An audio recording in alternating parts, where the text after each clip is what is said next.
سے معلوم کرتے ہیں مکان کی نیو اور بنیاد بھرنے میں کیا عمل کرنا چاہیے، یعنی کیل وغیرہ پڑھ کر گڑنا یا پھر کسی مولوی صاحب کے ہاتھ سے بنیاد رکھوانا کیسا ہے؟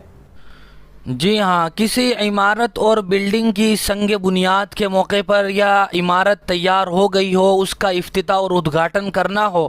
تو ایسے موقع پر ہم کسی بزرگ سے ابتدائی کے لیے دعائیں بھی کروا سکتے ہیں، اور قرآن مجید کی برکت کے بعد ہم تب بھی دعا کروا سکتے ہیں کہ قرآن مجید کی تلاوت کر لی ہو، اس کے بعد کوئی بزرگ دعا کر دیں۔ لیکن بہت سارے علاقوں میں یہ رواج ہے کہ جب کسی بلڈنگ کی تعمیر شروع ہوتی ہے تو اس کی نیو میں بنیاد میں وہ سونے چاندی کے سکے ڈالتے ہیں یا ایسے ہی خون کے قطرات ٹپکاتے ہیں۔ اس طرح کی بہت ساری حرکات وہ کرتے ہیں، ان کا شریعت سے کوئی تعلق نہیں ہے۔ ہاں، ایسا ہو سکتا ہے کہ اگر ہم نے کسی دانے پر، کسی اینٹ پر پڑھ کر پھونک دیا ہو، اس کو ہم بنیاد میں لگا دیں تو اس کی گنجائش ہے۔